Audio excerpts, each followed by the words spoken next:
أعوذ بالله من الشيطان الرجيم. بسم الله الرحمن الرحيم.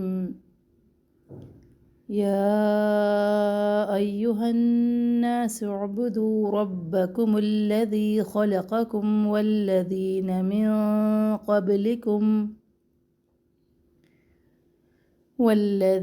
من قبلكم لعلكم تتقون.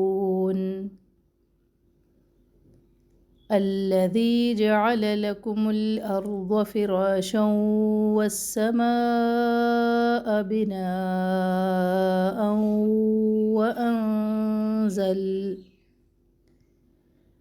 وأنزل من السماء ماء فأخرج به من الثمرات رزقا لكم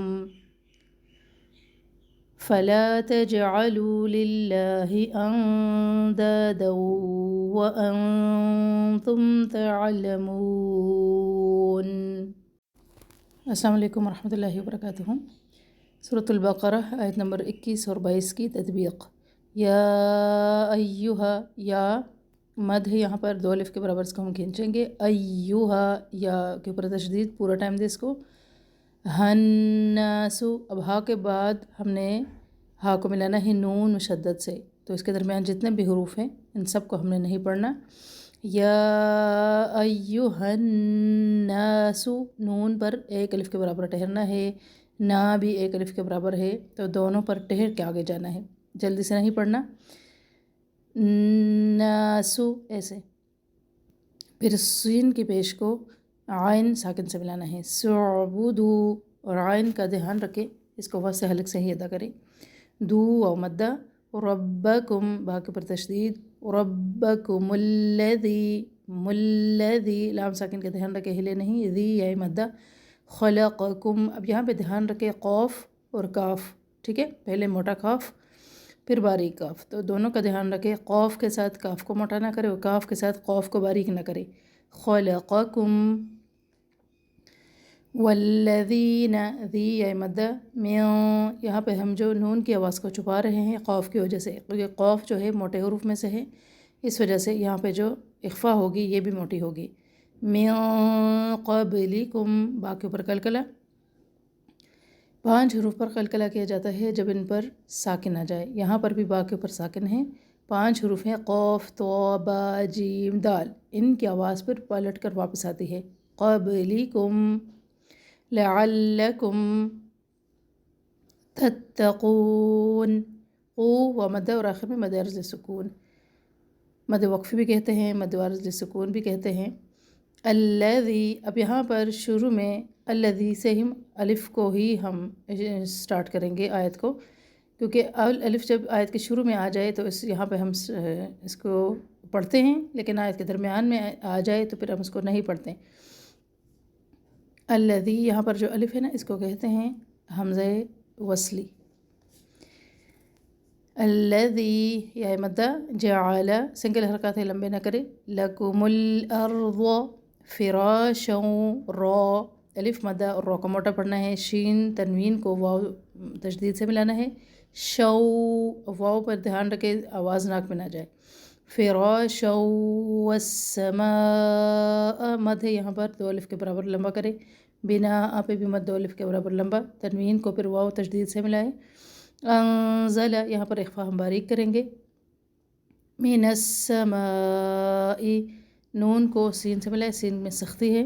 اور ما پر مد ہے 2 الف کے برابر لمبا کریں گے. ما ان پہ مد 2 الف کے برابر لمبا. یہاں پر ہم تنوین کے بعد فا ہے، اخفا کریں گے، آواز کو چھپائیں گے ناک میں اور باریک اخفا ہوگی کیونکہ حمزہ باریک حروف میں سے ہے. فأخرج، خو ساکن ہے نہیں، دھیان رکھے. بھی ہی، ہا کے نیچے کھڑی زیر، مد اصلی کے قائم مقام. من الثمرات، نث، اب تھا کو سین سے نہیں ملانا. من الثمرات، را کے اوپر کھڑا زبر. رزقا لکم، زا میں سختی اور زا میں وائبریشن بھی ہوگی. رزقا لکم، قاف تنوین کو لام مشدد سے ملائے. فلا الف مدہ. تجعلوا، جیم کے اوپر قلقلہ. لو واو مدہ للہ، اللہ کا نام جو ہے یہاں پہ ہم اس کو باریک پڑھیں گے، اس لیے کہ لام جلالہ کے لام سے پہلے، لام جلالہ سے پہلے لام کے نیچے زیر ہے، لی لا للہ، اندادا یہاں پہ ہم اخفا کریں گے، دا الف مدہ دو، پھر تنوین کو ہم واو سے ملائیں گے، تم باریک اخفا تعملون، اب یہاں پہ عین کا دھیان رکھیں، یہ ہلے نہیں، ایسے نہ پڑھے تعملون، عین کی جو آواز ہے وہ حلق سے رگڑ کاتی ہوئی باہر نکلتی ہے، تعلمون، مو واو مدہ اور آخر میں مد عارض السکون۔ نحمدہ و نصلی علی رسولہ الکریم، اما بعد، فاعوذ باللہ من الشیطان الرجیم، بسم اللہ الرحمن الرحیم۔ آج ہم سورہ البقرہ کی آیت نمبر 21 اور 22 کا ترجمہ اور لفظی ترجمہ اور مادہ روٹ ورڈز کو دیکھیں گے۔ اعوذ باللہ من الشیطان الرجیم۔ یا ایہا الناس، اے لوگو، اعبدوا، تم سب عبادت کرو، ربکم الذی، اس رب کی جو تمہارا ہے، خلقکم، جس نے پیدا کیا تم کو، والذین، اور ان لوگوں کو، من قبلکم، جو تم سے پہلے تھے، لعلکم، تاکہ تم، تتقون، تم تقوی اختیار کرو، تم متقی بن جاؤ، تم پرہیزگار بن جاؤ۔ روٹ ورڈز پہ چلتے ہیں۔ اعبدو، عین با دال اس کا روٹ ہے۔ اس سے پہلے لفظ آیا یا ایہا، یا ایہا جو ہے اس میں یا حرف ندا ہے، اے یا آواز دینے کے لیے پکارا جاتا ہے، پکارنے کے لیے کہا جاتا ہے، یہ لفظ بولا جاتا ہے۔ اعبدو عین با دال ہے، عبادت کرنا، بندگی کرنا، اس کا مطلب عبد اسی سے ہے۔ خلقکم، خا لام قوف اس کا روٹ ہے، اس کا مطلب ہے پیدا کرنا، اور اس کا مطلب ہوتا ہے پورا اندازہ لگا کے، پورا میجرمنٹ کے ساتھ، پورا جج کر کے اور پھر پیدا کرنا، اور بغیر کسی مادے کے پیدا کرنا، یعنی کچھ نہ ہونے سے ایک چیز تخلیق کر لینا۔ قبلکم، قوف با لام اس کا روٹ ہے، اور اس کا مطلب ہے تم سے قبل، تم سے پہلے، کم جو ہے وہ ضمیر ہے، قبل جو ہے لفظ ہے۔ لعلکم، یہ ایک نیا لفظ ہے۔ لعلہ کا مطلب ہوتا ہے تاکہ، اور کم ضمیر ہوتی ہے مخاطب کی، تم، اس کا مطلب ہے تم۔ اور لعلہ کے بارے میں نوٹ کیجئے کہ اگر یہ جملے کے شروع میں آئے گا تو اس کا ترجمہ ہوگا شاید، اور اگر درمیان میں آئے گا تو اس کا ترجمہ ہوگا تاکہ، جیسے یہاں پہ ہم نے تاکہ کیا۔ اگلی آیت پہ چلتے ہیں۔ الذی، وہ جس نے، جعلکم، بنایا تم کو، الارض، تمہارے لیے، الارض، زمین کو، فراشن، فرش یا بچھونا، والسماء، اور آسمان کو، بناءً، چھت، وانزل، اور نازل کیا، اتارا، من السماء ماءً، من السماء، آسمان سے، ماءً، پانی، واخرج، اور نکالے، بھی، ساتھ اس کے، من الثمرات، پھلوں میں سے، رزق لکم، رزق تمہارے لیے، رزقاً، رزق، لکم، تمہارے لیے، فلا، پس نہ، تجعلوا، تم بنا لینا، تم بنا لو، للہ، اللہ کے لیے، انداداً، کوئی شریک یا ایک شریک، وانتم، اور ہو تم، تعلمون، تم جانتے ہو۔ انداداً کا ترجمہ میں نے کوئی یا ایک دونوں لکھا ہے، کیونکہ جب نکرہ ہوتا ہے تو اس کا ترجمہ، جب تنوین آخر میں آ جاتی ہے تو اس کا مطلب ہوتا ہے، جیسے یہاں پہ دو زبر آئی ہیں نا، تو یہ تنوین کی علامت ہے، جب دو زبر آ جائیں، دو پیش آ جائیں، دو زیر آ جائیں، تو اس کا ترجمہ کوئی یا ایک، جملے کی مناسبت سے دونوں میں سے کیا جا سکتا ہے، کچھ بھی، کوئی شریک یا ایک شریک اللہ کے لیے۔ الفاظ پہ چلتے ہیں۔ الذی جعل، جعل بنانا یا کر دینا، فراشن، جعل کا روٹ ہے جیم عین لام، اور فراشن فا را شین، اس کا مطلب ہوتا ہے فرش یا بچھونا۔ اور بناءً با نون یا، بناءً ہوتا ہے چھت بھی کو بھی کہتے ہیں، لیکن کوئی بھی تعمیر شدہ عمارت کو بناءً کہتے ہیں، جیسے بلڈنگ کا کہہ سکتے ہیں اس کا ترجمہ۔ اور وانزل، نون زا لام، انزلہ ہوتا ہے اتارنا، نازل کرنا،